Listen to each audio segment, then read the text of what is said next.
Tim kuasa hukum Roy Suryo CS mulai mengajukan saksi dan ahli meringankan dalam kasus ijazah palsu Presiden ke-7 Joko Widodo. Mereka hadir meringankan 3 tersangka, yakni Roy Suryo, Rismon Hasiholan Sianipar, dan Dr. Tifauziah Tiasuma alias Dr. Tifa. Pengacara Roy Suryo CS, Refli Harun, mengatakan, berdasarkan undangan seharusnya ada 3 saksi fakta dan 7 ahli yang diminta hadir pada hari ini. Refli juga menyebut sejumlah ahli lain juga akan dipanggil menyusul hingga akhir Januari, termasuk Rocky Gerung. Maka datang hari ini adalah pertama di samping saya Profesor Tono Saksono. Beliau ahli pengukuran geodesi dan nanti akan menjelaskan bahwa apa yang dikerjakan oleh terutama Rismon Sianipar dan Roy Suryo itu adalah sesuatu yang proven, terbukti setelah beliau melakukan hal yang sama berdasarkan keahlian yang beliau miliki. Itu satu. Yang kedua, nanti akan ada juga Profesor Zainal Mutakin, seorang ahli bedah saraf neuroscience ya. Mungkin lebih banyak akan memberikan keterangan ahli untuk Dr. Tifa, karena kita tahu Dr. Tifa banyak membuat statement-statement yang didasarkan pada ilmunya, latar belakangnya neuroscience. Dia sebut juga neuroscience, neuropolitika, dan lain sebagainya yang insya Allah nanti ada pembenarannya berdasarkan keterangan ahli dari Profesor Zainal Mutakin bahwa ilmu itu memang bisa dipakai untuk menilai perilaku dan lain sebagainya. Dan lebih jelasnya itu ada di buku Jokowi White Paper. Yang ketiga adalah Profesor Henry Subiakto. Profesor Henry Subiakto ini adalah ahli komunikasi yang juga terlibat dalam pembuatan undang-undang ITE, informasi dan transaksi elektronik. Nanti dia akan menjelaskan bahwa pengenaan pasal-pasal undang-undang ITE dengan ancaman hukuman lebih dari 5 tahun itu tidak tepat dan ngawur. Sebelumnya pada Desember 2025, Polda Metro Jaya menunjukkan ijazah milik Joko Widodo ke Roy Suryo CS dalam gelar perkara khusus. Namun Roy Suryo tetap bergeming dan drama kasus tudingan ijazah palsu Joko Widodo tetap berlanjut. Di sisi lain, kubu Jokowi berharap keraguan kubu Roy CS hilang, apalagi ijazah Jokowi sudah ditujukan. Secara clear sudah dilihat semua ijazahnya dari ijazah SMA dan juga ijazah kuliah S1 Pak Jokowi. Jadi saya rasa tidak perlu ada lagi keraguan apapun. Dalam kasus tudingan ijazah palsu Jokowi, Polda Metro Jaya menetapkan 8 orang tersangka. Roy Suryo, Rismon Sianipar, dan Dr. Tifa masuk dalam klaster kedua, sementara klaster pertama terdiri dari 5 orang tersangka lainnya. Tim Liputan iNews melaporkan.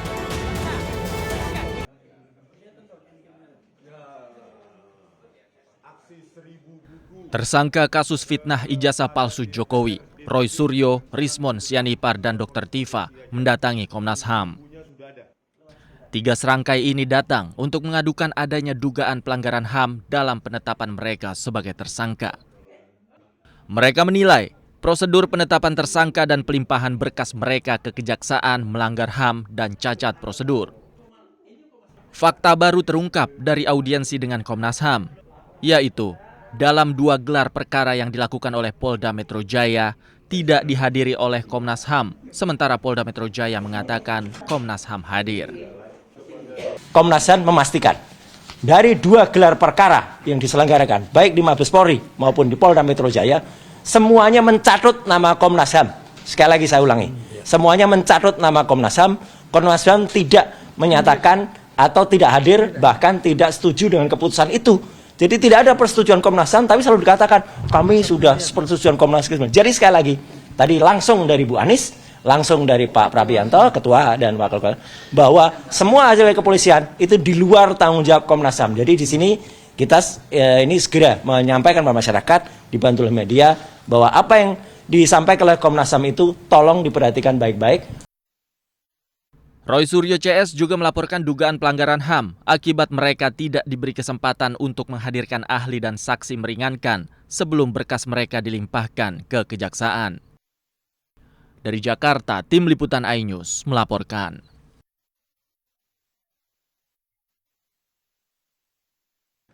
Ini diplomasi tingkat tinggi. bertandang ke rumah orang yang sedang bersengketa, lalu kemudian duduk ngopi, baca doa, ciuman, apakah harus kita sampaikan? Cipika-cipiki, Bang. Cipika-cipiki.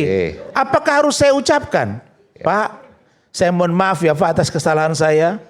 Baru dijawab, iya saya maafkan. Ini kekanak-kanakan. Apa bedanya ketika 2015-2019 Pak Prabowo dengan Pak Jokowi? Debat serang-serang termasuk netizen. Tapi mereka dengan duduk di kursi MRT, selesai itu masalah. Jadi yang saya katakan, kata-kata maaf tidak diatur secara tertulis bahwa harus ada kata-kata itu. Tapi stressing point saya adalah, kenapa terjadi RJ? Saya bisa satu, yang disampaikan Bang Damai. Yang kedua, saya dengar pernyataan Ibu Eli Danetti bahwa 13 Januari 2026 Ibu Eli Danetti mengajukan surat kepada penyidik untuk melakukan restoratif justice. Tanggal 8 Januari mereka bertandang ke Solo. Ketemu dengan Bapak Jokowi, terus Bang Egy Sujana memang bilang saya tidak minta maaf sama Bapak. Lalu kemudian Pak Jokowi mengatakan bahwa dengan datang selesai sudah.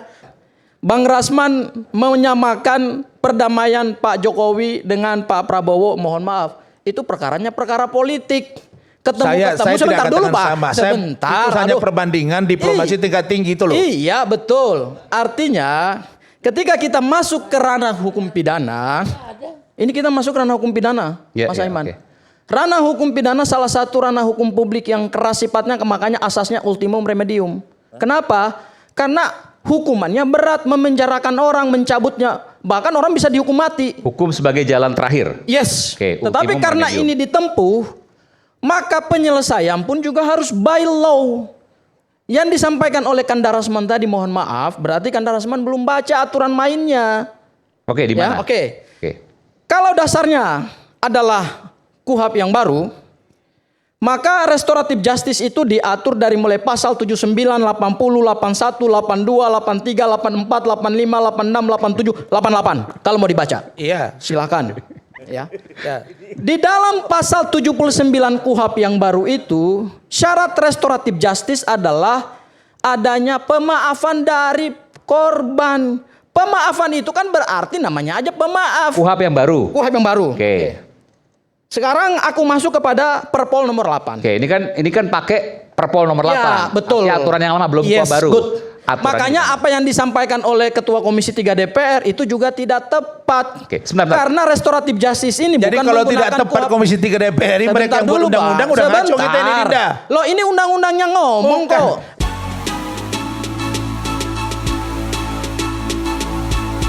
Kehadiran Sopan, Kepala Dusun atau Kadus Desa Sukadamai, Kabupaten Lampung Selatan, Lampung selalu sukses membuat dada berdebar. Penampilannya yang mirip Presiden Prabowo Subianto membuat orang-orang mengira pria 56 tahun ini sebagai Presiden ke-8. Viralnya Kadus yang sudah menjabat sejak 15 tahun lalu itu setelah foto dan videonya diunggah di media sosial oleh mahasiswa asal Universitas Lampung ketika mereka melaksanakan kuliah kerja nyata di desa itu. Ya bangga lah Mas, apalagi itu Presiden kita Bapak Prabowo yang memimpin negara ini. Kok lihat Pak Kadus kita kok hampir mirip ngelihat Pak ini ya, mirip siapa? Bapak Presiden kita, ada kemiripan gitu, memang ada lah kebanggaan buat kita. Selain memiliki kemiripan dengan Presiden Prabowo Subianto, Sopan dikenal sebagai sosok kepala dusun yang peduli dengan warga. Pak Sopan itu termasuk kadus terlama, bantu juga dia dari periode kepala desa yang dulu sampai yang sekarang, termasuk paling senior untuk kadus di desa Sukadamai sendiri.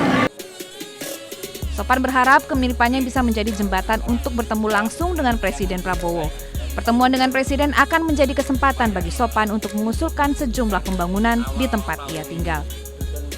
Dari Lampung Selatan, Lampung, Ruslan AS, iNews melaporkan.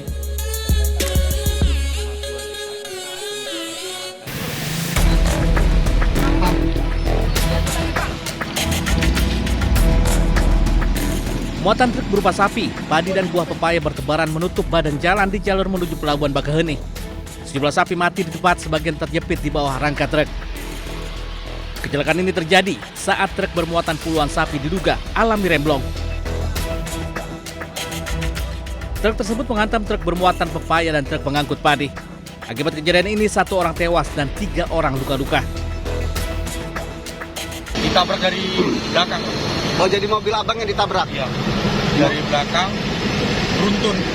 beruntun. Katanya sih remblong. Pasca kejadian itu petugas mengevakuasi kendaraan dan muatan yang bertebaran di jalan. Arus lalu lintas menuju Pelabuhan Bakaheni pun sempat tersendat. Polisi mengimbau pengemudi kendaraan berat untuk tidak memaksa berkendara saat lelah dan memastikan kendaraan dalam kondisi layak jalan. Dari Lampung Selatan, Lampung, Heri Pulistiawan Ayus melaporkan.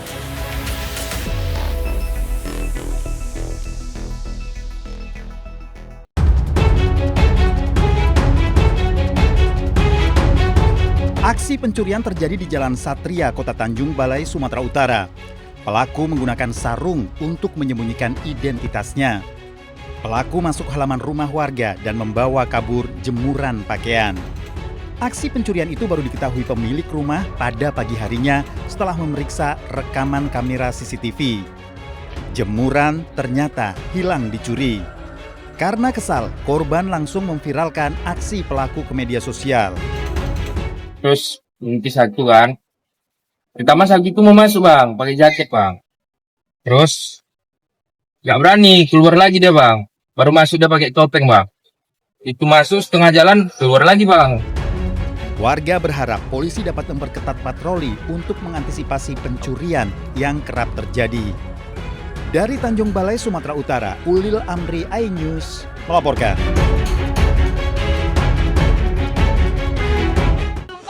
Pihak sekolah, Dinas Pendidikan, dan Kepolisian dengan orang tua siswi. Diyakini oleh pihak sekolah, perkelahian ini sebenarnya hanya gara-gara sepele, hanya berupa status di media sosial. Dengan status ini, jadi dia bilang, kenapa ibu kamu ngomong begitu?